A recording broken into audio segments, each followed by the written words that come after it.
안녕하세요. 서울에서 살고 있는 42살 여성입니다. 제가 어릴 때부터 부모님에게 늘 들은 말이 있습니다. 나쁜 짓 하지 말고 착하고 바르게 살아야 한다고 말이에요. 하지만 3년 전에 그 일을 겪은 후론 제 생각이 완전히 달라졌습니다. 사람이 너무 착하고 선하게만 살면 안 된다는 사실을 깨닫게 된 것입니다.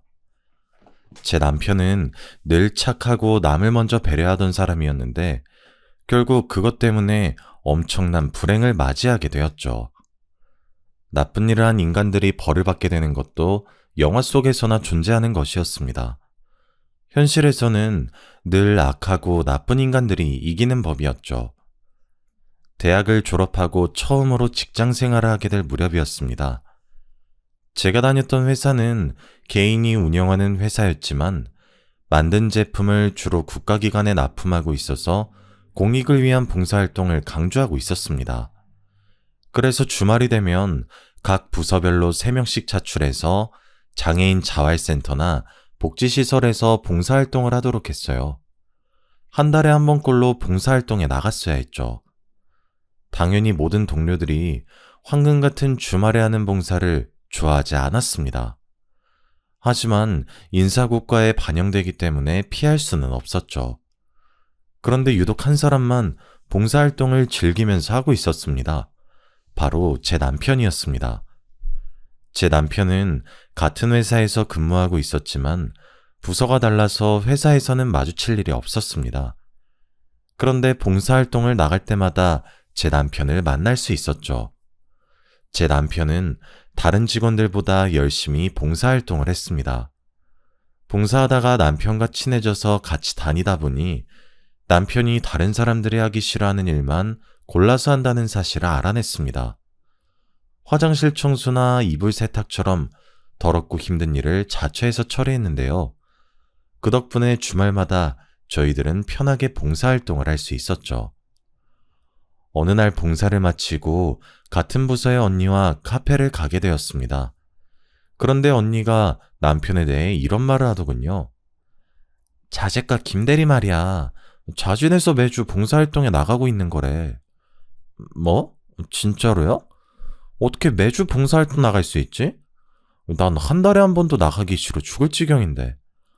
글쎄, 아마 봉사활동 열심히 해서 인사고과에서 좋은 점수 받으려고 하는 거 아닐까? 언니는 남편이 매주 봉사활동을 하고 있는 이유가 승진 때문이라고 했어요. 저도 남편이 빠른 승진을 노리고 있는 거라고 생각했는데 나중에 그게 아니라는 걸 알게 되었죠. 남편을 볼 때마다 도움이 필요한 사람들을 위해 사는 사람 같다는 느낌을 받았거든요. 저는 그냥 시간만 때우려고 봉사를 대충 하고 있었어요.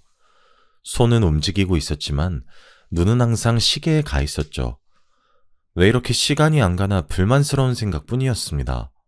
빨리 마치고 친구들을 만나서 영화도 보고 술도 한잔하면서 주중에 쌓인 스트레스를 풀고 싶었거든요. 그런데 봉사할 때마다 시간이 너무 느리게 가서 짜증이 밀려왔습니다. 봉사시설에서 일을 할 때마다 저도 모르게 한숨이 나오곤 했습니다. 그러다가 어느 날은 두꺼운 이불을 전부 다 걷어서 빨아야 한다는 거 있죠.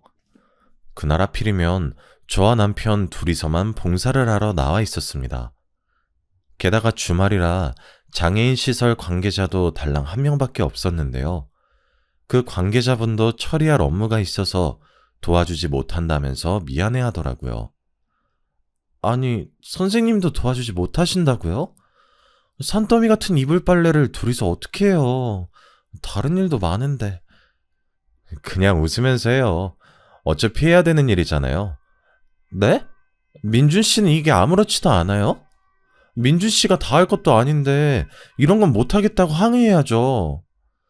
저는 그냥 하자고 말리는 남편이 짜증났지만 남편은 불평하지 않고 빨래를 시작했습니다.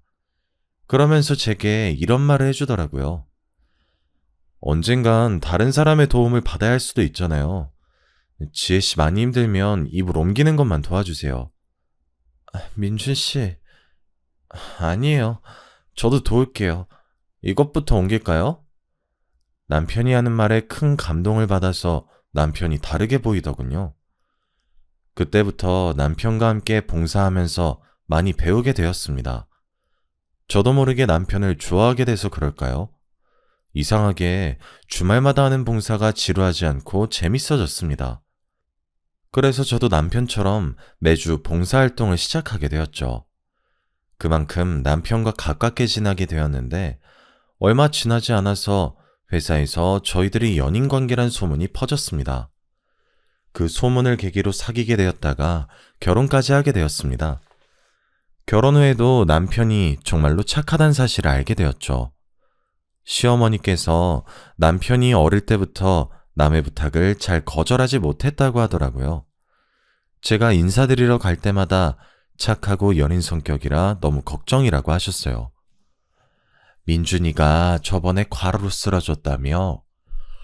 자기가 다 못할 거 알면서도 남이 부탁하면 거절할 줄 모르니까 걱정이야.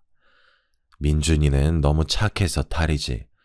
동생처럼 야무진 면이 없어. 네, 그러게요. 저희 남편도 서방님처럼 똑 부러져야 할 텐데. 어머님 앞에서 똑 부러진다는 표현을 썼지만 서방님은 냉정하다고 느낄 정도로 아주 이기적이었습니다. 절대로 자기한테 손해가 되는 일은 하지 않았죠. 당연히 자기 것을 양보하는 일도 없었습니다. 이익을 챙겨야 할 때는 눈에 불을 켜고 달려드는 면이 있었거든요. 그에 비해 동서는 순하고 부드러운 성격이었습니다. 그래서 저는 남편과 서방님을 반반씩 섞어 놓으면 딱 좋겠다는 생각을 하고 있었죠. 결혼 전에는 남편이 어려운 사람들을 돕는 일에 적극적이란 사실을 알고 있었습니다. 그걸로 싸우게 될 줄은 몰랐는데 결혼하고 나서 보니 남편의 오지랖이 단점으로 보이더군요. 남편은 자선단체에 과하다 싶을 정도로 기부를 하고 있었습니다. 매일 여러 단체에 기부하느라 수십만 원은 기본으로 쓰고 있었는데요. 그 사실을 알게 되자마자 기부를 조금만 줄이자고 했습니다. 하지만 남편이 절대 안 된다고 하더군요. 여기서 더 줄이라고? 절대 안 돼. 당신이랑 결혼한다고 많이 줄인 거야. 더 이상 줄일 수 없어. 여보, 우리가 잘 버는 것도 아니고 이렇게 많이 기부하면 어떡해? 우리 이세 생각해서 조금만 하자. 시댁에서도 이 이야기로 싸우기 시작하자 서방님이 나서서 바보 같은 짓 좀 그만하라고 하더군요. 아직도 그걸로 싸우고 있는 거야? 민준아, 네가 아무리 주머니 털어봐야 엄발의 오줌 누기야. 걔네들이 행복해지거나 출세하는 것도 아니니까 괜히 쓸데없는 짓 하지 말고 형수님이나 잘 챙겨. 곧 애도 생길 텐데 네 가정에 집중해야지. 그래, 네 말도 맞아. 앞으로는 내가 알아서 조절할 테니까 걱정하지 마. 남편이 서방님 말에 불편해하면서도 저한테처럼 반박하지 않더라고요. 중학생 때부터 동생이랑 안 맞는 것 같다고 하더니 아무래도 동생이랑은 사이가 가깝지 않은 것 같았습니다. 서방님 앞에서 말은 이렇게 하고 기부금을 줄이진 않았죠. 그러다 2년 뒤에 딸을 낳게 되었습니다. 확실히 자식이 생기니 남편도 달라졌습니다. 기부금을 줄이고 그 돈으로 새로운 통장을 하나 만들더군요. 제가 무슨 통장을 만드는 거냐고 물어보니 남편이 웃으면서 이야기해 주었습니다. 이 통장은 우리 하늘이 위한 거야. 기부금 좀 줄이고 우리 하늘이 초등학교 졸업할 때까지 대학 등록금 좀 모아보려고. 나도 따로 모으려고 했는데 잘 됐다. 우리 같이 모으자. 앞으로 얼마씩 모으면 될까? 남편이 기부금을 줄이고 등록금을 모으겠다고 하니까 너무 기분 좋더군요. 남보다 가족들의 미래를 챙기겠다고 나서니 저로서는 반가운 일이었습니다. 그러다 제가 딸을 낳은 뒤로 몸이 약해져서 회사를 그만두게 되었습니다. 전업주부로 육아와 남편 뒷바라지에만 전념하기로 했는데요. 젖먹이 딸을 키우는 일은 생각보다 쉽지 않았습니다. 1년 정도 육아 스트레스에 시달리며 밤마다 울면서 보채는 딸 때문에 매일 잠을 설치게 되었습니다.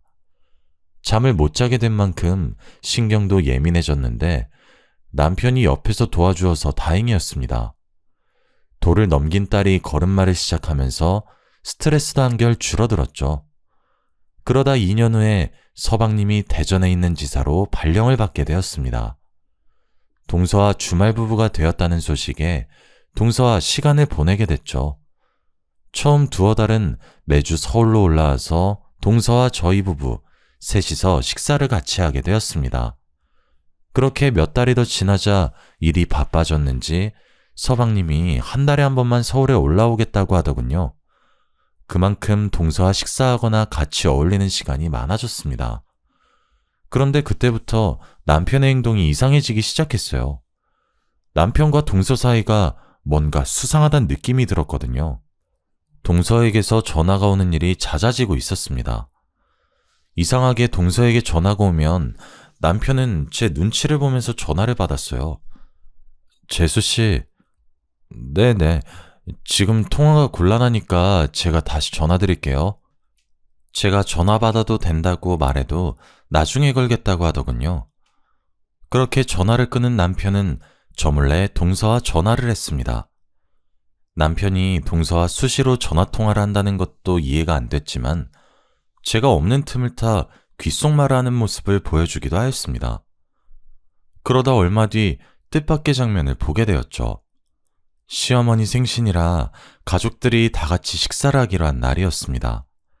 제가 식당을 예약했는데 갑자기 서방님이 급한 일이 생겨서 서울에 못 온다는 연락을 하셨습니다. 저는 그러려니 하고 시어머니 생신 축하 인사를 드리고 즐겁게 식사를 하고 있었죠. 그런데 어머님께서 식사가 마음에 안 드시는지 젓가락으로 뒤적거리다가 한숨을 내쉬며 말씀하셨습니다. 민기는 계속 일이 바쁜 거냐? 통 얼굴을 볼 수가 없네. 시어머니가 동서를 쳐다보면서 물으니까 동서가 깜짝 놀랐는지 어깨를 움츠리더라고요. 그러면서 힐끔 주변 눈치를 보면서 대답하였습니다. 네, 그런가 봐요. 뭔가 걱정이 있는지 어두운 표정으로 식사도 하는 둥 마는 둥 하더니 동서가 슬며시 밖으로 나가버리더라고요. 그러자 남편이 또 제 눈치를 보며 동서를 따라 나갔어요. 처음에는 동서가 화장실에 갔을 거라고 생각했는데 동서도 남편도 들어오지 않더군요. 결국 시어머니께서 숟가락을 놓고 제게 말씀하셨어요. 얘들은 밥 먹다 말고 나가서 뭘 하는 거니? 네가 좀 나가봐라. 네, 제가 나가볼게요. 어머님은 식사하고 계세요? 제가 시어머니 말을 듣고 밖으로 나와서 동서와 남편을 찾아봤습니다. 주차장 쪽에서 울음소리가 들려 나가보니 동서와 남편이 나란히 앉아있는 게 보였습니다. 둘이 구석에 있는 난간에 걸터앉는 것도 모자라 남편이 동서 어깨에 손을 얹고 눈물을 닦아주고 있었죠. 남들이 보면 둘이 부부라고 오해할 정도로 사이가 가까워 보였습니다. 그래서 제가 크게 헛기침을 하며 다가갔는데요. 여보, 여기서 뭐해? 어머님이 기다리셔. 얼른 들어와. 네, 형님. 지금 들어갈게요. 근데 동서, 무슨 일 있어요? 왜 울고 있어요? 제가 왜 우는지 물어보는데도 동서가 급히 일어나서 식당 안으로 들어가더라고요. 남편도 들어가려고 하길래 급하게 팔을 붙잡았죠. 당신이 말해봐. 도대체 무슨 일이야? 동서가 왜 울고 있고 당신이 왜 위로해주고 있는데? 뭐 별일 아니야. 민기랑 다툰 것 같아. 근데 당신이 위로해주고 있었다고?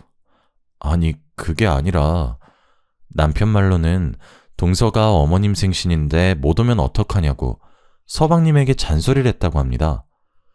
서방님도 그 말을 듣고 화가 나서 회사에서 시킨 일인데 어떡하냐고 짜증을 냈다고 해요. 그래서 말다툼을 하다가 기분이 상해서 눈물을 흘렸다고 하네요. 다른 건 몰라도 그 말만큼은 믿었는데 남편이 그냥 아무 말이나 둘러댔다는 사실을 알아냈죠. 며칠 뒤 남편이 일주일 동안 출장을 간다고 했거든요. 딸도 학원 가서 집에 없고 남편도 집에 없으니 동서는 어떻게 지내나 궁금해졌습니다. 같이 밥 한 끼 하자고 전화를 하니 동서가 무척이나 당황스러워 하더라고요. 밥을 먹자고요? 근데 어쩌죠? 오늘은 선약이 있어서 안 될 것 같아요. 그래? 아쉽다. 다음에 같이 먹자. 제가 전화를 끊으려고 하니까 동서가 거절해서 정말 미안하다고 하더군요. 지금 생각해보면 가식적인 여자였습니다. 다음날 제가 충격적인 전화를 받았거든요. 출장을 갔다는 남편이 교통사고가 났다는 거 있죠? 게다가 생명이 위태롭다는 연락을 받고 온몸이 굳어버리고 말았습니다. 병원으로 가는 내내 심장이 터질 것 같았어요. 그저 남편이 무사하기만을 바랬는데요. 모 대학병원 중환자실에 들어서니 익숙한 모습이 눈에 들어왔습니다. 남편 옆에 동서가 누워있는 거 있죠? 들어올 때 경찰들이 있던 게 생각나 다시 밖으로 나가 경찰들을 찾았습니다. 그래서 경찰을 붙잡고 교통사고 나서 들어온 남자가 여자랑 같이 있었던 거냐고 물었죠. 그랬더니 경찰이 남편 차에 동서가 같이 타고 있었다고 이야기해 주었습니다. 출장을 간 남편 차에 동서가 왜 타고 있었는지 이해할 수가 없었습니다. 그런데 경찰이 더 충격적인 말을 해주더군요. 차량 블랙박스를 바탕으로 사건을 조사해보니 남편과 동서가 불륜관계였단 것이었습니다. 저희는 두 분이 부부관계인 줄 알았습니다. 그런데 선생님께서 아내분이라고 하고 동생분 증언에 의하면 두 분이서 몰래 여행을 갔다가 사고가 난 것 같다고 하더라고요. 동생이요? 혹시 서방님 여기 오셨어요? 네, 선생님보다 먼저 오셔서 저희 조사에 응하셨습니다. 예전부터 불륜 사실을 알고 있었다고 말씀하셨거든요. 저희 남편이 불륜을요? 확실해요? 그 블랙박스 화면 보여주시면 안 돼요? 경찰이 개인정보보호법상 함부로 보여줄 수 없다고 하길래 볼 수 없었습니다. 저는 그래서 경찰의 말을 믿을 수가 없었습니다. 그렇다고 해서 경찰이 저한테 거짓말을 할 이유는 없었죠. 그 누구보다 착한 남편이 동서와 내연관계를 맺는 더러운 짓을 하다니 저는 이 순간이 꿈처럼 느껴지고 있었습니다. 그때 등 뒤에서 서방님 목소리가 들렸습니다. 경찰 말대로 서방님이 저보다 먼저 병원에 와 있었던 겁니다. 제가 언제부터 와 있었던 거냐고, 혹시 블랙박스 동영상은 봤냐고 물어보니까 서방님께서 굳은 표정으로 말씀하시더군요. 형수, 나 사실 블랙박스 동영상 본 적 있어. 누가 내 차 긁고 갔길래 블랙박스 동영상 확인해보니까 둘이서 몰래 여행을 갔더라고. 이번만 간 게 아닌 것 같아. 운전하면서 별의별 짓을 다 하는데 사고가 날 수밖에 없겠더라. 그러니까 형수님도 마음 굳게 먹고 이겨내야 돼. 나도 너무 기가 막혀서 믿겨지지 않지만 지금은 경찰 조사를 믿을 수밖에 없어. 어떻게 이런 일이... 전 믿을 수 없어요. 서방님은 왜 말씀해주지 않은 거예요? 제 남편이 바람을 피고 있으면 말씀해줘야죠. 내가 어떻게 그래. 우리 애들이 이혼 가정이라고 놀림받을까봐. 이번만 참자. 이번만 봐주자. 용서해주려고 노력하고 있었는데. 서방님이 울길래 저도 눈물을 흘렸습니다. 그날만 운 게 아니었습니다. 제가 몇 날 며칠을 울면서 제발 아니길 바랬지만 며칠 후에 경찰이 사고에 대한 결론을 내려버렸습니다. 남편이 회사 일로 출장을 간다는 것도 거짓말이었죠. 블랙박스를 근거로 남편과 동서가 내연관계였으며 남편의 운전부주의로 사고가 났다는 사실이 밝혀졌습니다. 설마 했는데 하늘이 무너지는 기분이 들었죠. 제가 분노에 차 안절부절 못하는데도 서방님은 차분하셨습니다. 사실 전부터 남편과 동서가 수상해 보였다고 이야기해 주었는데요. 형수님한테 이런 말까지 하게 될 줄은 몰랐네. 제가 대전에 내려가면서부터 민준이랑 집사람 사이가 더 가까워진 것 같더라고. 사실 전부터 이상하긴 했는데 서방님은 몇 달 전에 있었던 어처구니 없는 일을 이야기해 주었습니다. 서방님께서 주말 업무가 남아서 서울에 못 올라간다고 동서에게 전화를 했다고 하는데요. 그런데 생각보다 업무가 일찍 끝나서 급히 서울로 올라갔다고 합니다. 집에 들어가니 남편과 동서가 같이 있어서 깜짝 놀랐다고 하죠. 아니, 형이 왜 여기 있어? 네가 없으니까 재수씨가 심심하다고 해서 놀러왔어. 왜? 내가 못 올 때라도 왔어? 그건 아닌데 놀러 올 거면 말을 하지 그랬어. 네가 있어서 깜짝 놀랐잖아. 가족끼리 놀러 올 수도 있지. 놀랄 게 뭐가 있어? 남편의 당당한 태도에 서방님은 더 이상 할 말이 없었다고 합니다. 동서가 남편과 자주 연락하거나 만난다는 사실을 알고 있었지만 설마 그런 짓을 저지를 거라고는 상상조차 못했다고 해요. 서방님의 말을 들으니 남편과 동서가 은밀하게 뭔가를 속삭이던 모습이 떠올랐습니다. 주차장에서 남편이 어깨를 토닥여주면서 속삭이던 모습. 믿고 싶지 않았지만 둘이 불륜을 저지르고 있는 것 같았죠. 일단 남편과 동서가 정신을 차려야 불륜에 대해 캐묻던지 할 수 있을 것 같았습니다.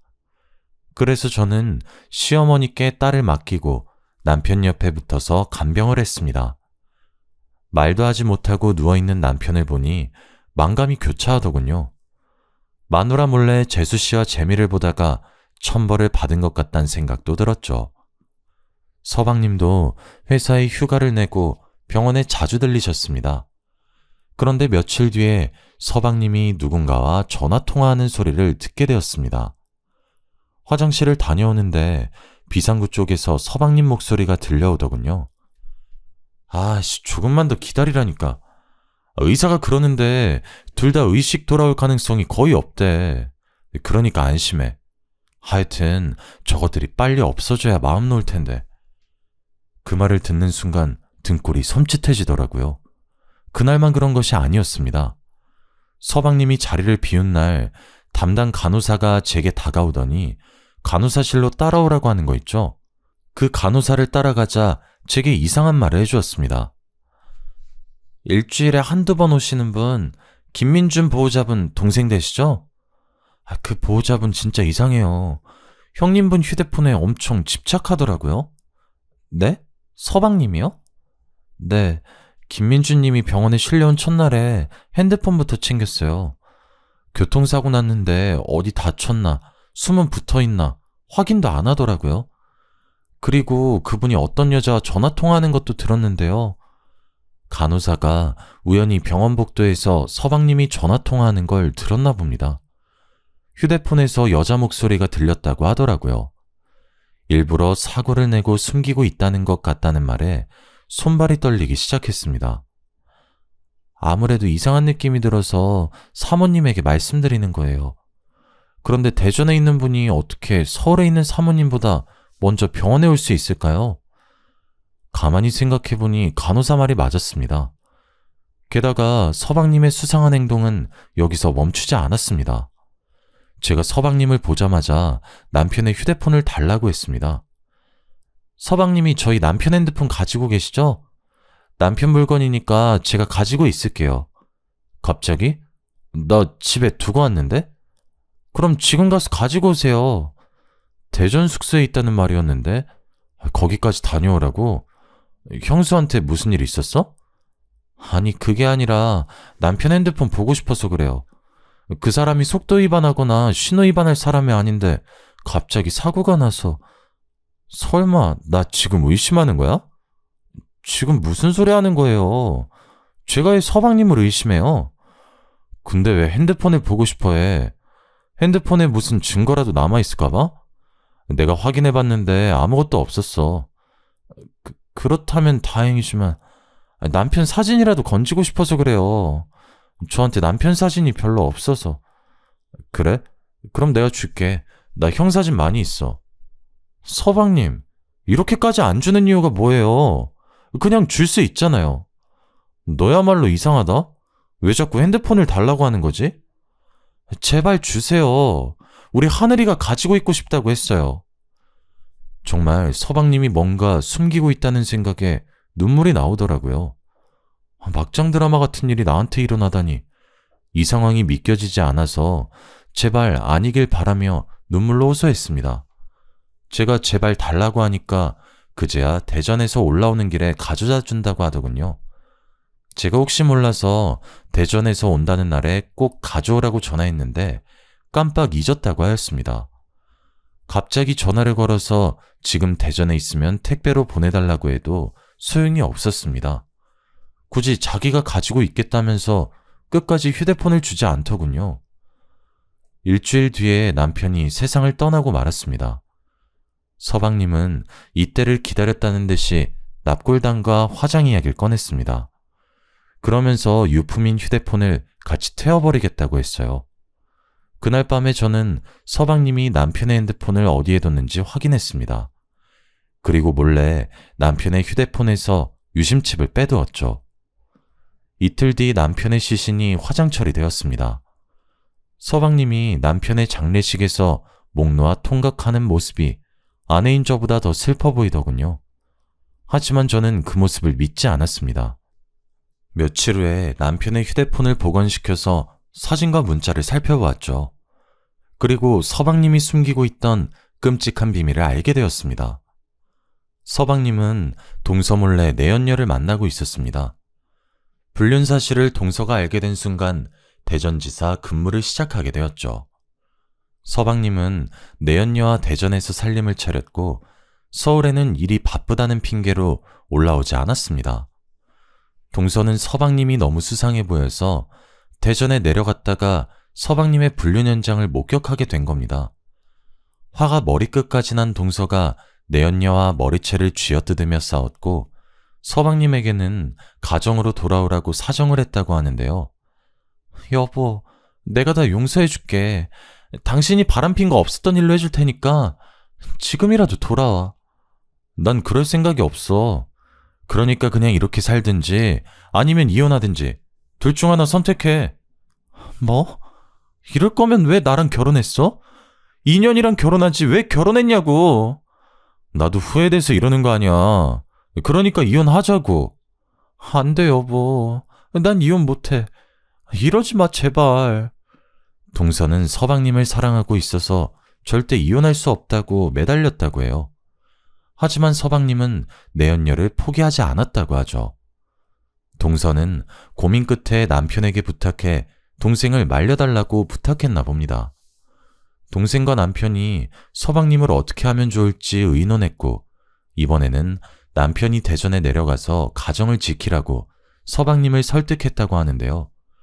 내연녀에게 홀딱 반한 서방님이 남편에게 험악한 말을 하는 바람에 둘은 크게 싸우게 되었다고 합니다. 김민기, 너 지금 나한테 욕했어? 너 이러다가 재수 씨한테도 욕하겠다? 도대체 이게 뭐 하는 짓이야?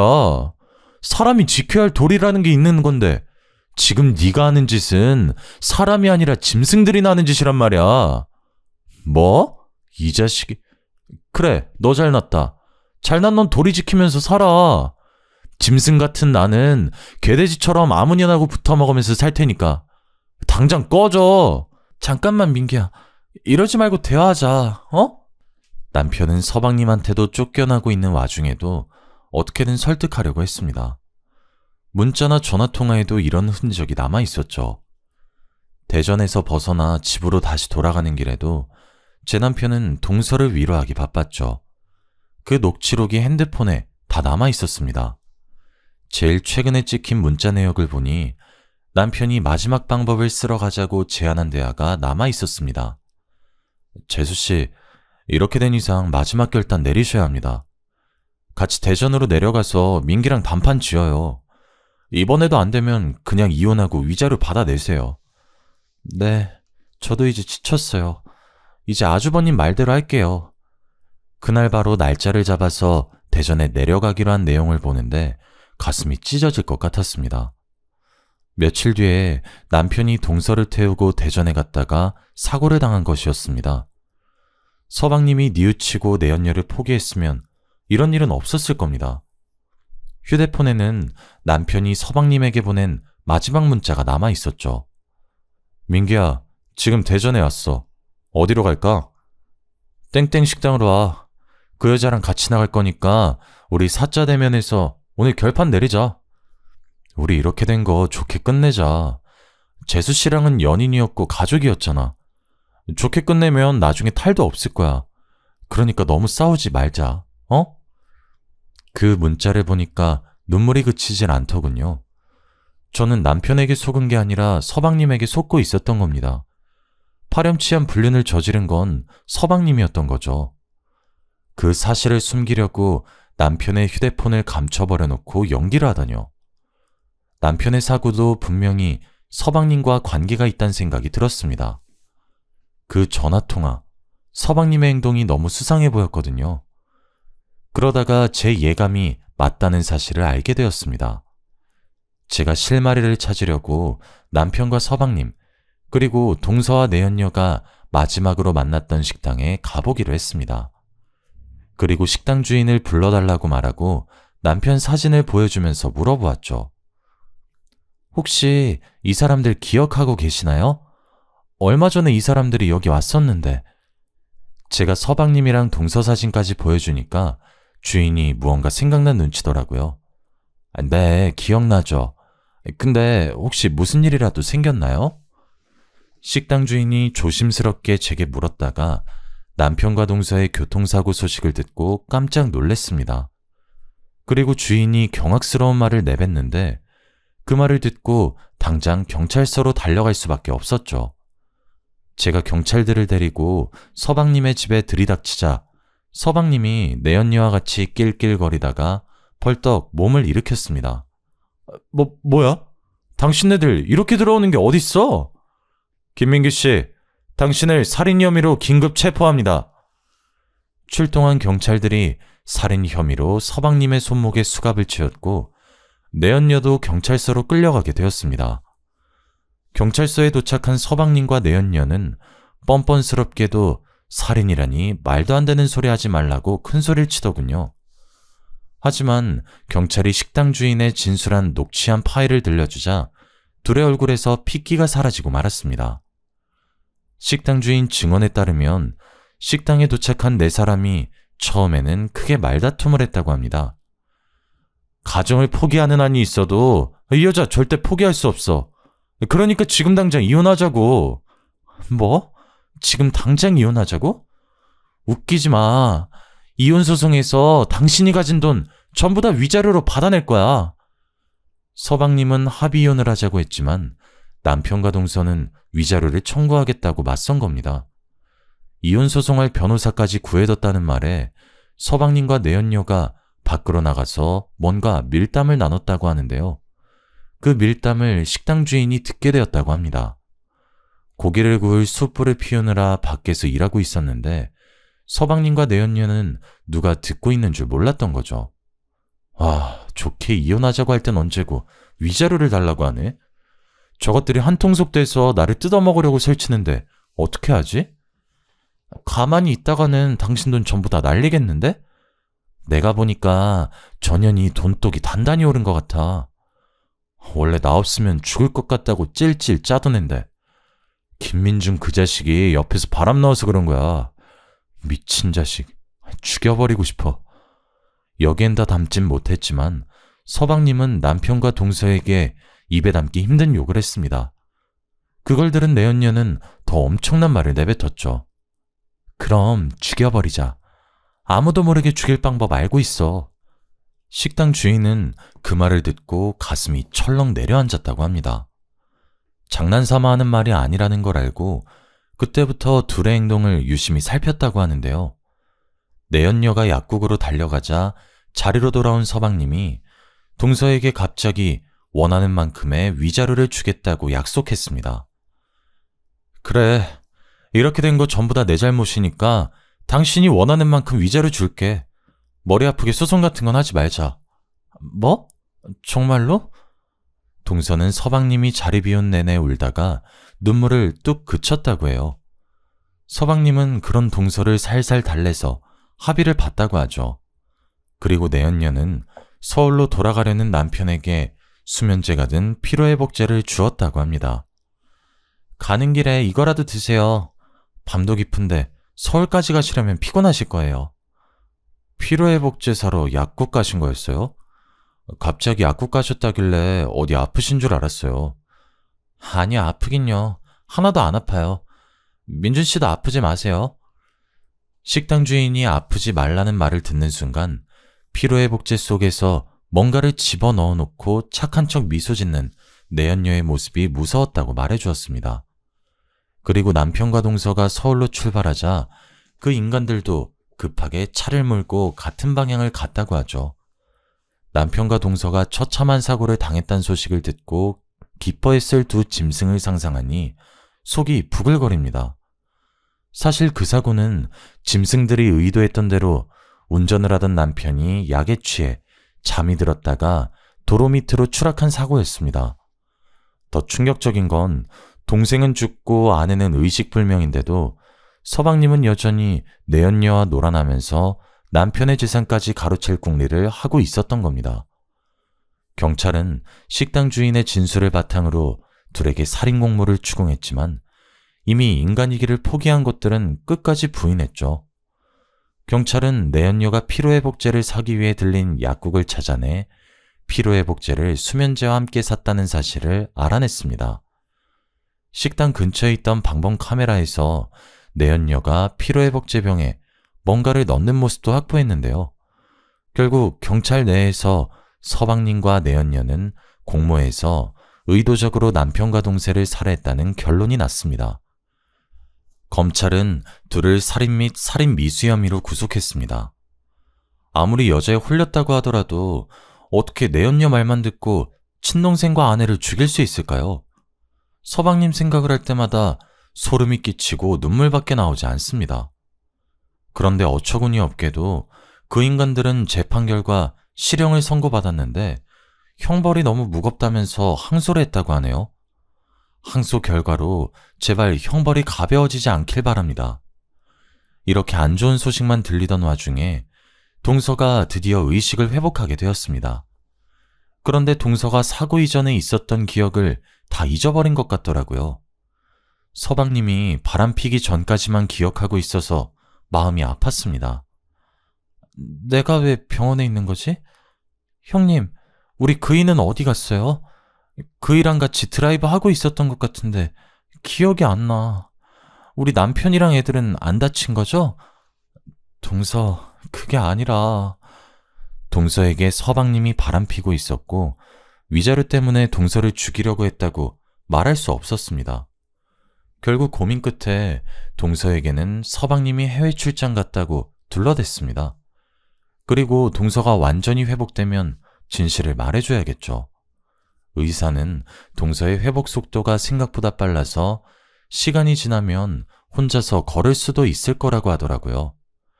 저는 동서한테 어떻게 말하면 좋을까요? 사실 동서를 보러 병문안을 갈 때마다 죄책감이 생깁니다. 우리 그이는 왜 안 오는 거냐고 전화라도 해보자고 저를 보채고 있거든요. 그렇다고 해서 갑자기 진실을 이야기해주면 충격받아서 쓰러질까봐 걱정이 됩니다. 아예 처음부터 진실을 말해줄 걸 그랬나 봐요. 어젯밤부터 계속해서 후회가 되네요. 여러모로 마음이 불편해져서 이렇게 사연을 보내봅니다. 제가 어떻게 하면 좋을지 조언해 주시면 감사드리겠습니다.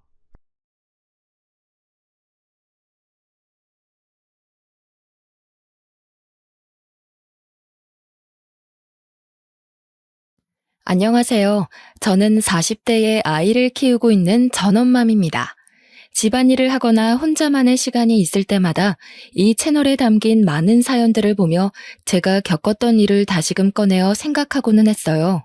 지금이야 어엿한 40대에 아이를 키우는 평범한 엄마로 잘 살고 있지만 한없이 빛나기만 해야 할 제 청춘은 지금과는 다른 삶을 살았습니다. 자식이라고는 딱 저 하나뿐인데 저희 부모님은 제게 관심이 없으셨어요. 온전치 못한 가정의 분위기 속에서 지내야 했고 그런 부모도 엄마고 아빠라고 어린 저는 부모의 사랑을 원했습니다. 그러나 한 번도 곁을 내주지도 않으셨고 부모님 인생 살기 바쁘셨죠. 어릴 때야 뭘 모르기도 했고 형제도 없는 제게는 부모가 세상의 전부인데 그런 저에게 한없이 나쁜 역할을 하던 분들이셨습니다.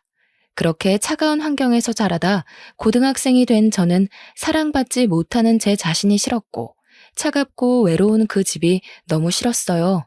더는 마냥 어린아이도 아니라고 생각했던 저는 철없는 선택을 하게 되었죠. 다짐을 하자마자 그 길로 가출을 해버렸습니다. 가출하니 자연스럽게 나쁜 길로 빠지게 되었어요. 학생의 신분으로 그 나이에 해서는 안 될 음주와 흡연도 했습니다. 제 자신에 대한 자존감이 없다 보니까 이렇게 망가지는 것만이 제가 할 수 있는 일이라고 착각을 했던 것 같아요. 더 슬프고 웃긴 건 제가 가출을 했는데 행방을 찾지도 않더라고요. 왜냐면 제가 가출한지도 모르셨습니다. 어떻게 부모가 이럴 수 있지? 라는 생각이 드시죠? 저도 제 아이를 낳아보니 더욱 저희 부모란 사람들이 이해가 안 가더라고요. 가출을 하고 나쁜 행동을 하는 것이 제게는 부모님에게 저 좀 봐달라는 마지막 발악이었는데 그것도 통하지 않는다는 걸 느끼게 된 순간 모든 걸 잃은 기분이었습니다. 원래도 세상에 혼자라고 생각했지만 이때부터는 정말 이 넓은 세상에 나 혼자 남겨졌구나 그렇게 생각을 하며 살았어요. 어른들에게 손가락질 받으며 개념 없이 살던 제 인생에 전환점이 하나 찾아왔습니다. 길을 걸어가고 있던 제게 누군가 다가와서 제안을 했죠. 저 학생, 혹시 연예인 해볼 생각 없어요? 우리 꽤 유명한 엔터인데 학생 캐스팅하고 싶거든요. 저를요? 네, 우리 회사 와서 정식으로 오디션도 보고 연습생 해볼래요? 어때요? 그거 하면 돈 많이 벌죠. 아, 그리고 저 연습생 그거 하면 혹시 거기서 먹고 자고 할 수 있어요? 내가 이 회사 팀장이거든. 꼭 성공하게 해줄게. 그러니까 나만 믿고 따라와요. 그리고 숙식 제공을 말하는 것 같은데 아직 학생이라 부모님이 반대하시지 않을까요? 보통 또래 연습생들은 집에서 왔다 갔다 하거든요. 저한테 관심이 없으셔서 상관없어요. 그리고 숙식 제공이 가능해야 제가 이걸 할 수 있어요. 그래요, 그럼. 그렇게 하는 걸로 해요. 흔히 말하던 길거리 캐스팅이란 걸 경험하게 되었고, 솔직히 별 생각은 없었습니다. 그냥 절 성공하게 해주겠다 약속을 했고, 숙식 제공이 된다고 들어서 조금은 편하게 살 수 있겠다 싶어서 택한 길이었죠. 만약 숙식 제공이 어렵다고 했으면 연습생 생활 그거 하지도 않았을 겁니다. 전 그렇게 서울이란 곳을 가게 되었고 그때 당시에도 서울은 굉장히 멋졌어요. 제가 살던 곳과는 다른 느낌이 들었죠. 보통 이런 상황이라면 이를 악물고 난 꼭 성공할 거야 라며 다짐을 하기도 하잖아요. 그런데 저는 의욕이 없었습니다. 하루하루 눈을 뜨니까 사는 느낌으로 살고 있었고 하고 싶은 것도 없었고 성공이 목적도 아닌 그야말로 삶에 대한 의지가 하나도 없는 사람이었죠. 이 엔터에 갔을 때는 정말 끼가 많은 사람도 많았고 예쁘고 잘생긴 사람들도 많았어요. 신기할 정도로 말이죠. 세상에 잘생기고 예쁜 사람은 여기다 모여 있다는 생각이 저절로 들었습니다. 그러나 저는 의욕도 없는데 끼도 없으니 다른 연습생들 사이에서 거의 왕따였죠. 다들 죽기 살기로 온 힘을 다하는데 저는 그런 모습이 보이지 않아도 팀장님이 챙겨주시니 얼마나 질투가 났겠어요. 팀장님은 본인이 캐스팅한 저를 성공시키는 게 목적이셨고 저는 그냥 먹고 사는 문제를 해결하는 게 목적이었죠. 서로 분명한 의도가 있어서 별 문제가 없다고 생각했지만 날이 갈수록 저를 향한 거센 비난과 질투심은 도가 지나쳤습니다.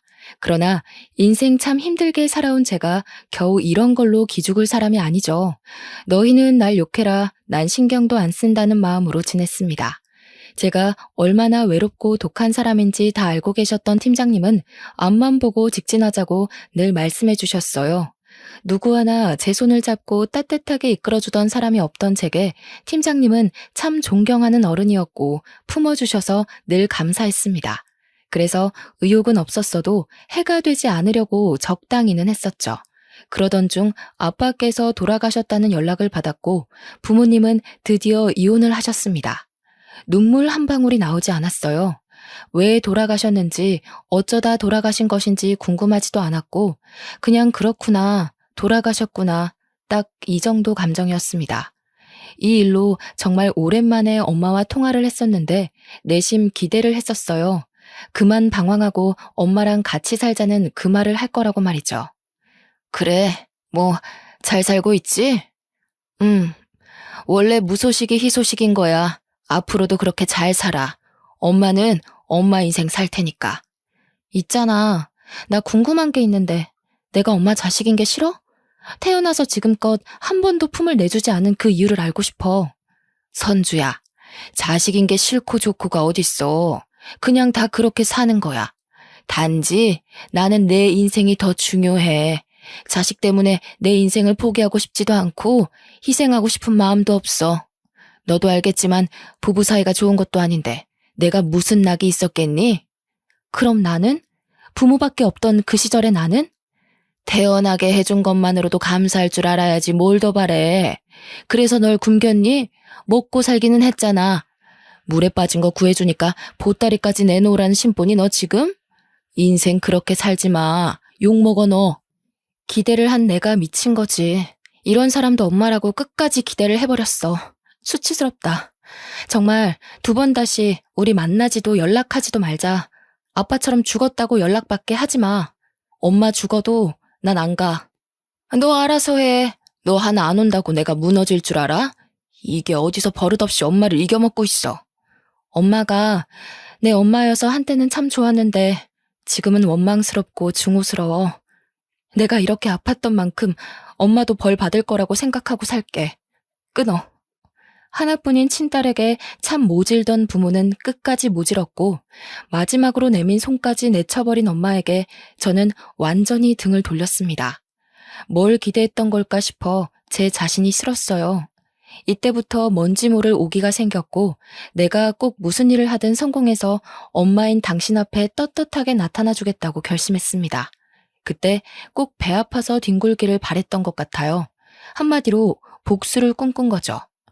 이악 물고 연습했더니 그룹 내에서 우수한 성적을 이루게 되었고 갑자기 발전하는 모습을 보여주니 많은 칭찬을 받았습니다. 물론 같은 연습생들 사이에서는 더 많은 질타를 견뎌야 했죠. 지금 와서 생각해보면 사랑을 받아본 적이 없어서 그런 것인지 어디를 가도 미움만 받았던 것 같습니다. 그러니 늘 외롭고 쓸쓸한 인생을 살았고 조금만 잘해주고 조금만 손을 내밀어주면 저 사람 참 좋은 사람이구나 그렇게 생각을 했죠. 같은 연습생 생활을 하던 오빠가 있었습니다. 저보다 4살이 많았고 많은 여자 연습생들 사이에서 인기를 얻고 있었죠. 그런데 그 오빠는 늘 혼자서 질타를 받는 제 곁을 묵묵히 지켜줬고 전 그 따뜻함이 낯설게 느껴지다가 시간이 지나니까 사랑하고 싶었습니다. 사랑이 뭔지도 모르면서 그냥 그렇게 사랑하게 되었고 연애를 했어요. 당연히 같은 연습생들끼리 연애를 회사에서는 반대를 했었고 비밀리에 쉬쉬하며 만나다 결국 들통이 났습니다. 그 이후 저희 2사람은 이전보다 더 힘든 시간을 견뎌야 했어요. 쓴소리를 정말 많이 들었습니다. 성태야, 선주야, 지금 너희가 연애할 시간이 어딨냐? 어? 다른 애들은 1분이라도 더 연습해서 어떻게든 데뷔하겠다고 난린데 너희는 뭘 믿고 그렇게 여유로운 건데? 죄송해요. 그렇지만 연애를 한다고 해서 연습 소홀하게 한 적은 없어요. 선주야, 말은 똑바로 하자. 솔직히 너 다른 애들에 비해서 간절하지도 않은 거 나도 알고 있는데 계속 이런 식이면 우리도 곤란해. 요즘 세상이 예쁘다고 다 되는 것도 아니고 둘 다 명심해. 봐주는 건 여기까지야. 둘이 관계 얼른 정리하고 너희 본분에 집중해. 결국 실장님께 따로 불려가서 남자친구와 저는 이런 말을 들었습니다. 많은 생각이 들었어요. 저는 연습생을 굳이 하고 싶지 않았으나 숙식 제공이 되니까 했던 거고 먹고 살 길이 없으니 선택했던 길이지만 남자친구는 본인이 이루고 싶었던 꿈이었습니다. 본인이 꿈이 코앞으로 다가왔으니 쉽게 포기하기가 어려울 텐데 남자친구는 저를 선택했고 저도 그런 남자친구를 선택했어요. 안 그래도 너무 힘들었던 연습생 생활이라 하기 싫었는데 차라리 잘된 일이라고 생각했죠. 저는 회사에서 숙식 제공을 해줬지만 남자친구는 본인의 힘으로 작은 반지하 원룸에서 지내고 있었습니다. 연습생 생활을 포기하면서 당연히 모든 지원은 끊겼고 저는 남자친구가 지내는 곳에서 함께 지내며 별일을 다하며 돈을 벌었어요. 그때는 그게 최선이라 생각했고 아마 다시 돌아가도 같은 선택을 했을 거지만 지금 와서 생각해보면 참 철이 없었죠. 제 모든 선택에는 늘 부모에 대한 원망과 증오가 있었고 그렇기 때문에 난 이렇게 된 거야 라며 합리화를 했던 것 같습니다. 남자친구와 살면서 카페에서 아르바이트도 해봤고 식당에서 설거지도 일도 했고 고깃집, 공장, 편의점 등등 별일을 다 했어요. 제 힘으로 돈을 벌면서 점점 통장에 돈이 쌓이니까 재미가 들렸고 더 열심히 일을 해서 돈을 벌고 또 모았습니다. 남자친구도 열심히 일을 해서 돈을 벌었어요. 반지하 원룸에서 사는 게 절대 쉽지 않아서 하루라도 빨리 지상으로 이사를 가고 싶었습니다. 늘 습하고 곰팡이 냄새가 가득하던 그곳의 냄새는 꽤 오랜 시간이 지났는데 아직도 잊혀지지 않아요. 뭔가 제게 그 반지하는 많은 의미를 줬던 곳인데 제 힘으로 얻은 것도 아니긴 했지만 가장 바닥인 반지하에서 스스로 시작해서 점점 올라가 보자라는 의미가 있었습니다.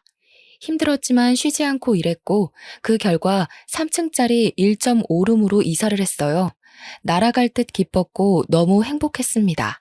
남자친구와 함께 지내던 이 순간이 제 인생에서 가장 따뜻했고 안정되던 시기였죠.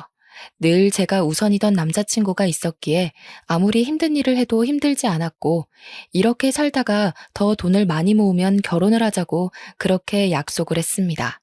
그렇게 하루하루 행복이 뭔지 사랑이 뭔지를 느끼면서 살고 있는데 제게 자꾸 모르는 번호로 연락이 왔어요. 한두 번은 그냥 무시했는데 계속해서 오길래 한 번 받았습니다. 여보세요? 이제야 전화를 받네. 한선주 씨 맞죠? 대체 왜 전화를 피하지? 누구세요? 누구신데 자꾸 전화하세요? 내가 그쪽 투자까지 해주려던 투자자예요. 근데 이제야 알았거든요. 데뷔가 코앞인데 왜 그만둔 거예요? 대체 내가 지원이고 뭐고 다 해주려고 했는데 그랬으면 당신 인생이 달라졌을 건데. 네? 투자자요? 전 들은 말이 없는데요. 그렇겠지 당연히. 한선주 씨 회사에서 내가 투자한 걸 말하면 돈을 떼줘야 할 테니까 굳이 알려주지 않았겠지. 아니, 이럴 게 아니라 우리 한번 만나죠. 내가 이쪽으로 투자한 사람들은 무조건 대성했거든. 난 보는 눈이 있다고. 꼭 연예인이 아니더라도 방법은 있으니까 우선 만납시다. 의문의 남성에게 받은 전화는 무언가 꺼림칙했습니다. 저에 대해서 너무 자세히 알고 있어서 정말 투자자인가 싶기는 했지만 이미 저는 그쪽 생활을 접었기 때문에 더는 연관도 없다고 생각하고 무시를 했어요. 그런데 사람 마음이라는 게 참 간사하죠? 분명 열심히 땀 흘려서 돈을 벌면서 모으고 그렇게 살아가고 있었는데 막상 저를 위해 투자하고 싶다는 투자자가 직접 전화를 해주니 솔깃했어요. 나이가 들수록 현실을 깨닫게 되긴 한 거죠. 이렇게 한 푼, 두 푼 모아서 언제 집다운 집을 사고 결혼을 할 수 있을까라는 현실이요. 결국 저는 그 투자자라는 사람의 연락을 다 받지 않다가 결국 제가 걸게 되었습니다. 여보세요? 한선주예요. 저를 만나고 싶다고 하셨죠? 만났으면 좋겠는데. 오, 그래요. 연락 기다렸어요. 그러면 지금 있는 곳 알려주면 차 보내줄게요. 그거 타고 편하게 와요. 아니요. 주소를 알려주시면 제가 갈게요. 허, 경계심이 상당하네요. 뭐 그럼 그렇게 해요. 문자로 주소 보낼게요. 네. 전화를 끊자마자 주소가 왔고 받은 주소로 갔습니다. 솔직히 가면서도 수많은 생각을 했어요. 왜냐면 연습생 생활을 하면서 스폰서 관련해서 들은 것도 있기 때문에 설마 이 사람도 제게 그런 걸 원하는 건 아니겠지 싶었습니다. 그래서 그걸 확인하기 위해서는 한 번쯤 직접 만나봐야 했죠. 어렵사리 만나게 된 투자자라는 분은 얼핏 봐도 경제적으로 여유가 넘쳐 보였고 딱 아빠뻘 정도쯤 돼 보였습니다. 어색함과 떨리는 마음이 공존해서 쭈뼛거리는 제게 인자한 미소와 말투로 긴장감을 풀어주려 노력하셨죠. 이야, 한선주 씨, 반가워요. 실물이 훨씬 아름답네요. 역시 내 안목이 틀리지 않지. 긴장을 많이 한 것 같은데 우선 딱 까놓고 먼저 말할게요. 그래야 안심할 것 같네. 난 한선주 씨한테 다 해줄 수 있어요. 금전적인 모든 지원을 싹 다 해줄 건데 혹시 생각하는 그런 건 원치 않으니 걱정 마요. 아, 네. 솔직히 이해가 안 가서요. 지금은 연습생도 아니고 데뷔할 마음도 없는데 왜 저한테 모든 지원을 해주신다고 하는 거죠? 왜 안 해요? 본인의 길인데. 대신 그쪽 회사에서 많은 사람들 사이에서 어렵게 가지 말고 내가 소개하는 엔터 쪽에서 편하게 갑시다. 나는 엔터 쪽 사업에 투자를 많이 하는 사람이고 매우 진지해요. 한선주 씨 한 명 제대로 투자해서 잘 키우면 내가 보는 이익이 많지. 당장은 손해처럼 보여도 말이야. 저 남자친구도 있고 동거도 하고 있어요.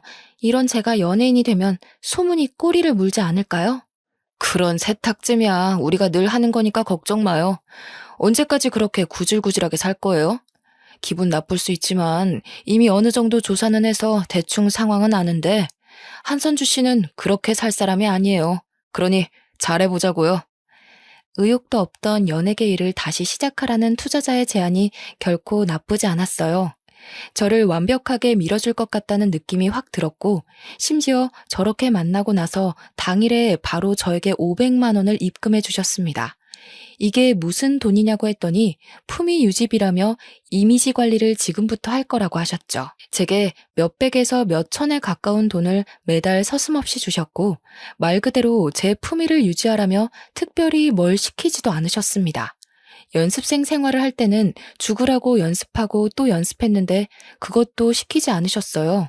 당분간은 이미지를 만드는 게 우선이라며 말이죠.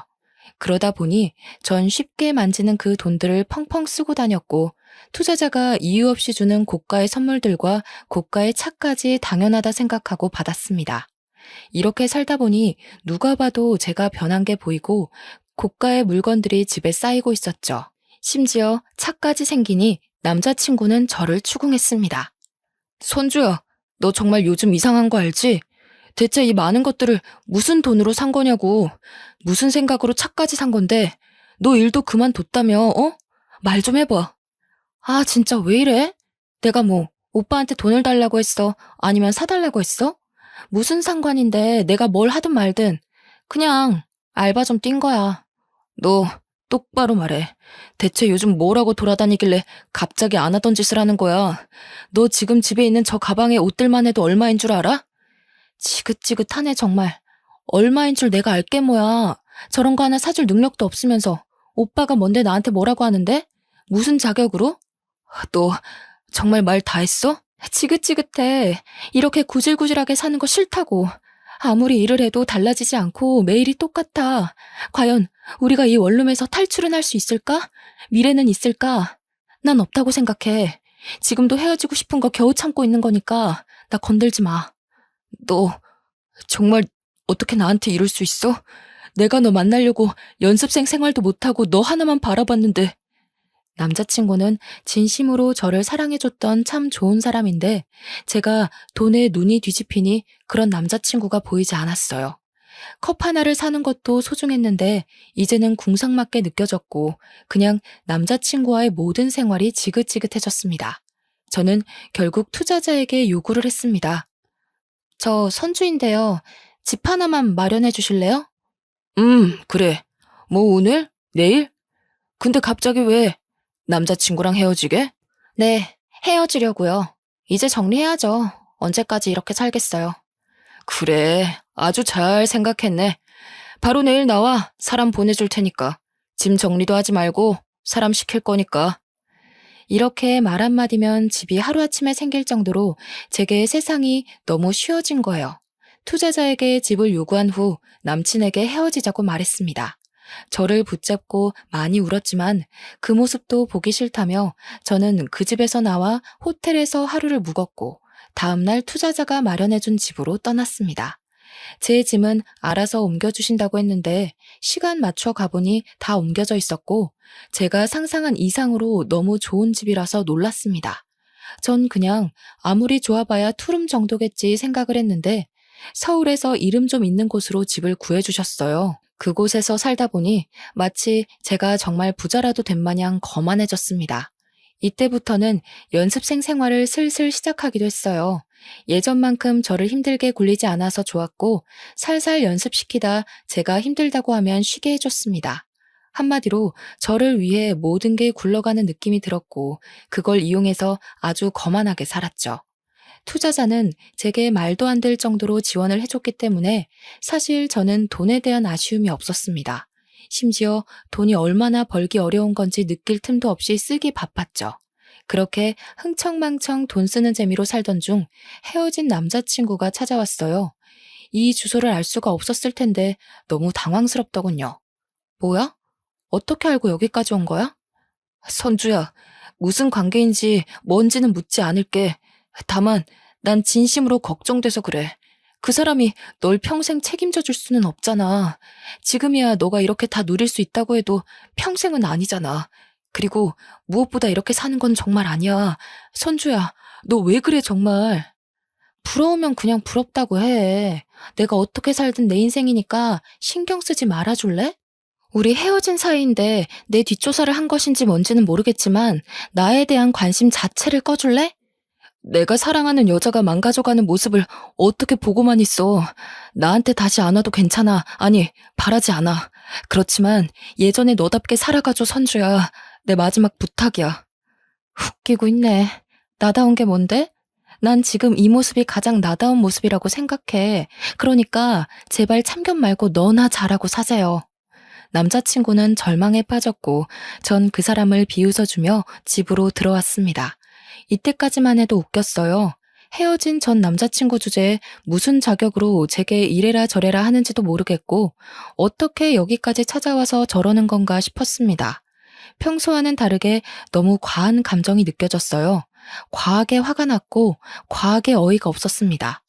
그때는 몰랐지만 지금 생각해보면 정말 사랑했던 사람 앞에서 부끄럽고 창피했던 거죠. 남자친구의 말을 무시한 채 여전히 저는 사치를 부리면서 살았고 그야말로 완전 다른 인생을 살고 있었습니다. 그러던 중 어느 날은 투자자가 호텔로 저를 초대했어요. 간혹 투자자와 함께 좋은 곳에서 뭘 먹거나 호텔에서 회의를 하거나 하는 경우가 있었기에 대수롭지 않게 생각하고 갔습니다. 심지어 이날 가게 된 그 호텔이 서울에서 세 손가락 안에 꼽히는 곳이고 VIP룸에서 회의가 끝나면 그 방에서 하루를 묵으라고 하셨거든요. 그래서 설레는 마음으로 갔습니다. 약간 평소랑 달랐던 건 투자자가 그날따라 표정이 어딘가 묘하게 달랐어요. 왔어? 밥은 먹었니? 아니요.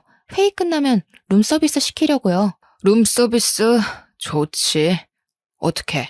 내가 지원해주는 삶을 살아보니 좋지? 전에 만난 그 친구랑 살았을 때랑 비교가 안 될 건데. 그치? 그렇죠. 근데 오늘 회의 주제는 뭐예요? 에이, 왜 이렇게 급해, 오늘따라. 난 궁금한 게 많은데. 내가 생각을 해봤단 말이야. 선주 너한테 들어가는 돈이 어마무시해. 근데 정작 너는 나한테 주는 기쁨이 아직 하나도 없어. 그럼 내가 돈 줄 맛이 안 나겠지? 네? 갑자기 왜 그런 말을 하세요? 생각을 해봤다고 했잖아. 나는 너한테 이렇게 돈을 써도 기쁨이 하나도 없고 너 전에 만난 그 친구는 능력이 없어도 네가 다 해줬을 거 아니냐? 그치? 이건 불공평하잖아. 그래서 네가 나한테 기쁨을 줄 때까지는 다른 기쁨을 줘야겠어. 뭐라고요? 순식간이었습니다.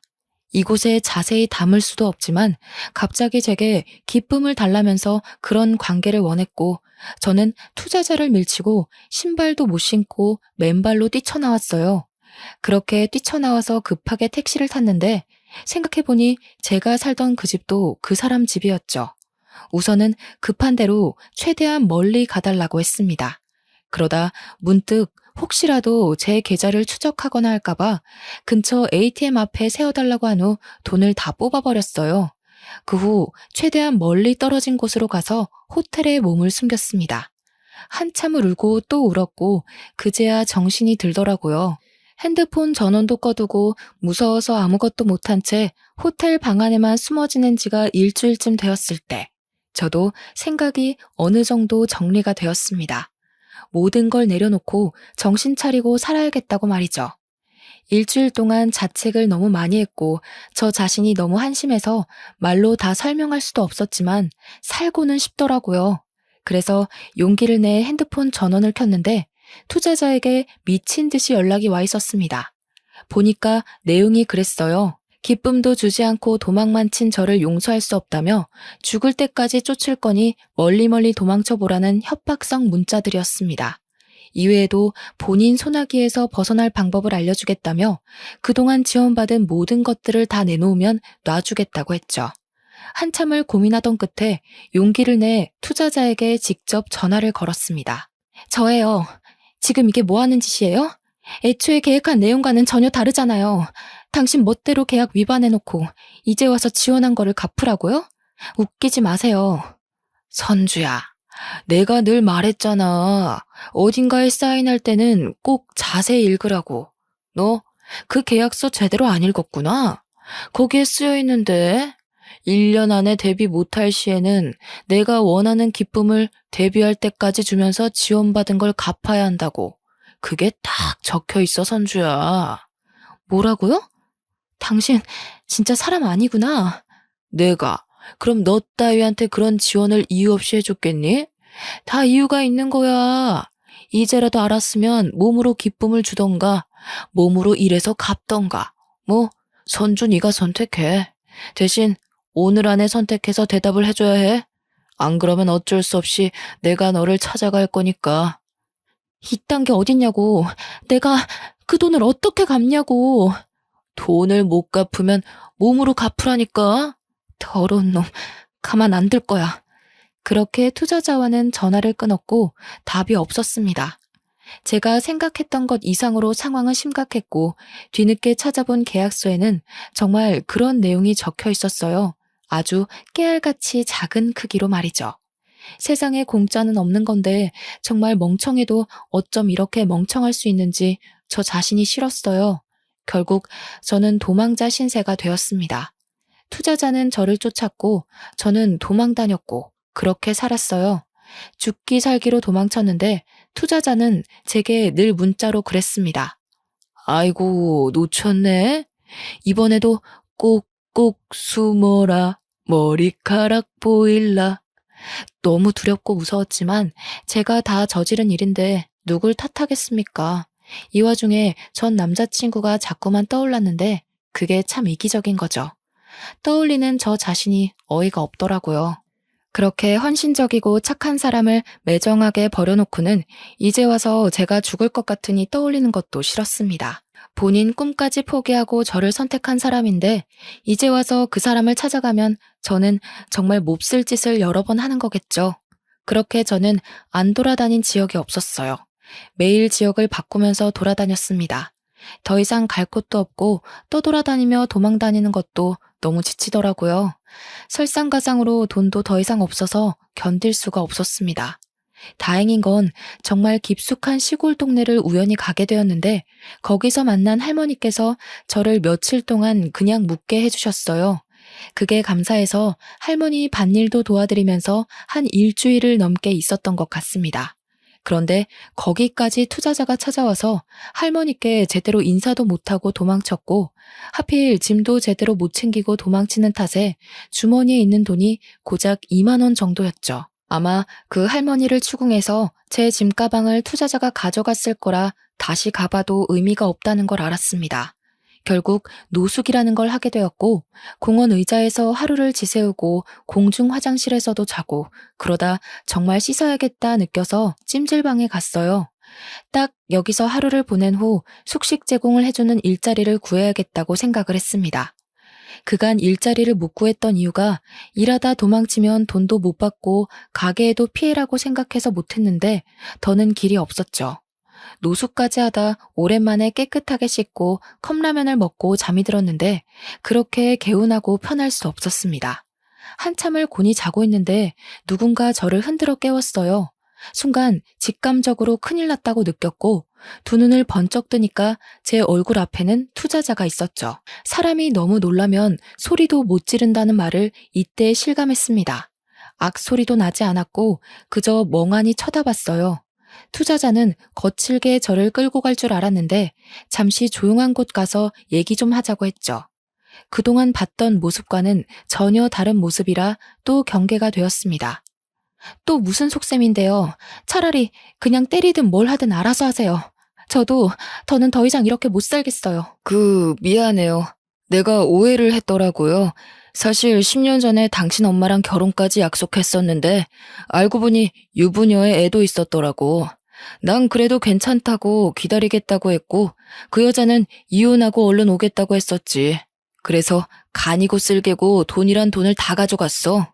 딸이 아프네 뭐네 하면서 다 가져가 놓고 다른 남자한테 가버렸거든. 근데 그게 나랑 무슨 상관인데요?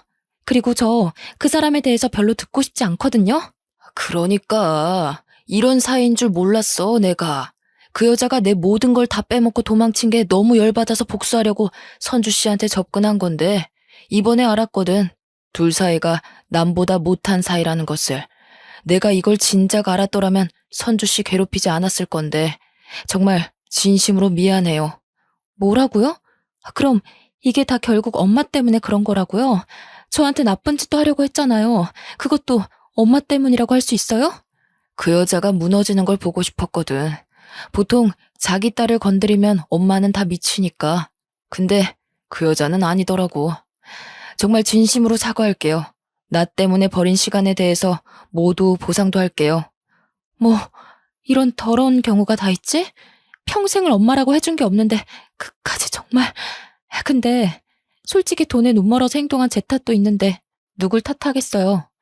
투자자와 얘기를 나눈 후, 저는 집으로 돌아갔어요. 그리고 생각을 정리해봤습니다.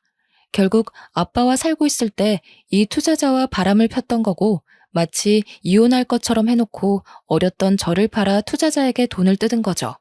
뜯을 만큼 다 뜯고서는 투자자가 아닌 다른 남자와 또 바람을 핀 거니까 솔직히 제가 투자자 입장이라고 해도 열받아서 복수를 하고 싶을 것 같더라고요. 안 그래도 엄마에 대한 마음이 좋지 않았는데 멀쩡히 잘 살고 있던 중에 다시금 제 인생을 망친 게 또 엄마 탓인 것 같아서 엄마에 대한 증오와 분노가 커졌습니다. 물론 제가 선택한 거지만 그냥 엄마가 너무 싫었어요. 투자자가 엄마를 찾아갈 거라길래 저도 같이 가자고 했습니다. 혼자 여전히 이 남자 저 남자 만나면서 살고 있었으면 안 가려고 했는데 가정까지 꾸리고 애 낳고 너무 잘 살고 있다는 거예요. 정작 첫 자식인 저는 한 번도 사랑을 받아보지 못하고 이렇게 살고 있는데 말이죠. 얼마나 행복하게 살고 있는지 제 눈으로 보고 싶은 마음에 투자자와 함께 갔습니다. 차 안에서 한참을 기다렸고 정말 오랜만에 보는 엄마의 모습은 낯설었어요. 늘 부러워했던 친구들의 엄마 모습처럼 지내고 있더라고요. 한 손에는 장바구니를 들고 단정한 옷차림에 딱 엄마의 느낌을 품고 있었죠. 엄마는 올라가고 이어 저랑 투자자가 그 집으로 따라 들어갔습니다. 저희를 본 엄마는 아주 기겁을 했지만 아내 애들이랑 엄마의 새로운 남편도 있었는지 과거를 들킬까봐 아주 조용한 목소리로 말하더군요. 둘이 어떻게 같이 여기로 온 거야? 아니, 우선 가. 집에 남편도 있다고. 내가 연락할게. 집 앞에 연락처 두고 가. 얼른. 너무 다급해 보이는 엄마의 모습 뒤로 큰 가족 사진이 보였고 너무 행복해 보였어요. 또 집 안쪽에서는 애들과 아빠의 웃음소리가 가득했고 집에서는 맛있는 냄새도 나는데 그게 그렇게 슬펐습니다. 저는 그동안 쌓인 모든 분노가 폭발했고 큰 소리로 엄마를 밀치며 집 안으로 들어가면서 말했어요. 엄마, 당신이 처음으로 낳은 딸인 내가 이렇게 멀쩡하게 살아있는데 어떻게 한 번을 보듬어 주질 않아? 그래도 나 어떻게든 이악 물고 살고 있었어. 근데 이젠 하다하다 바람핀 불륜남이 엄마한테 복수하려고 나한테 해코지까지 하게 만들어? 대체 당신이 나한테 해준 게 뭐가 있다고 이렇게 한평생 날 힘들게 하는 거야? 여보, 이게 다 무슨 소리야? 아, 여보, 애들 데리고 나가 있어. 해결할 일이 생겨서. 왜 나가 있어? 저 사람도 알 건 알아야지. 저는 이 사람이 낳은 자식인데 한 번도 품에 안겨본 적이 없는 자식이에요. 이유는 엄마라는 이 사람이 맨날 남자들 만나기 바빠서요. 옆에 이 남자가 그중 한 명이고 단물만 쏙 빼먹고 딴 남자한테 간 게 열받아서 딸인 저를 찾아와서 해코지하려고 했다네요. 너 조용히 못해? 우선 나가자고. 김미연, 이 남자는 얼마 뜯어먹었냐? 너 내가 뒷조사 좀 해보니까 정말 대단하더라. 근데 이 남자랑은 애까지 나온 거 보니까 너도 이제 남자 바꾸는 게 귀찮아서 정착하려고? 야, 미연아, 적어도 사람이면 네 딸은 네가 챙기는 게 맞지 않냐? 저기요, 이 여자랑 하루빨리 갈라서요. 바람 피는 게 습관이고 돈 뜯어먹는 건 취미니까. 그렇게 투자자랑 같이 재혼해서 살고 있는 엄마네 집을 발칵 뒤집었고 이 사실을 몰랐던 엄마 남편은 큰 충격을 받았습니다. 엄마가 얌전한 현모양처인 줄 알았다네요. 남편과 사별을 했고 아래 딸이 있었지만 딸도 같이 죽었다고 말했다는데 그 딸이 멀쩡히 살아있으니 놀랐겠죠. 결국 엄마는 이혼을 당했고 사기 결혼으로 위자료를 많이 물어줬다고 들었습니다. 이후 투자자는 제게 평생 책임지고 지원을 해주겠다고 했지만 무슨 이유이든 제게 나쁜 짓을 하려고 했기에 더는 연락하지 말라고 했어요. 대신 투자자는 제게 살던 집을 명의 이전해줬고 이 세상에 엄마 없어도 잘 살 수 있다며 힘을 주고 떠났습니다. 이후엔 제 힘으로 돈을 벌면서 살았고 아예 타지에서 새롭게 시작했어요. 그곳에서 지금의 남편을 만났고 모든 내용을 다 알고도 지금의 제 모습을 존중해주고 사랑해주는 사람입니다. 결혼은 절대 못할 줄 알았는데 남편은 제가 못난 모습을 보이면 따끔하게 말해주기도 하는 인생에 참 도움이 되는 사람이에요. 제가 많이 사랑하고 존경하는 그런 사람입니다. 아껴주는 시부모와 남편 덕분에 가족이 뭔지를 느끼면서 하루하루 살고 있어요. 사랑이 고파서 한없이 엇나갔던 한심한 저 자신을 가끔 떠올리면서 자책하고 후회하면서 더 열심히 살아가려고 아직도 노력하고 있습니다. 저를 정말 진심으로 아껴주고 사랑해줬던 그 사람도 지금 어딘가에서 저보다 훨씬 좋은 사람을 만나서 행복할 거라고 믿어요. 저라는 사람도 이렇게 행복한데 그 좋은 사람이 안 행복할 수 없죠. 생각하면 늘 미안한 존재지만 이제 그만 생각하려고 합니다. 그게 모두에게 예의니까요. 뱃속에 아이가 올 가을이면 태어나는데 다른 건 몰라도 부끄러운 엄마가 아니길 바래서 매일매일 노력 중이에요. 제가 받지 못한 사랑을 태어날 아이에게는 듬뿍 주면서 키우려고 합니다. 한심하고 부끄러운 제 과거를 들추는 게 결코 쉽지는 않았지만 부디 많은 응원 부탁드릴게요.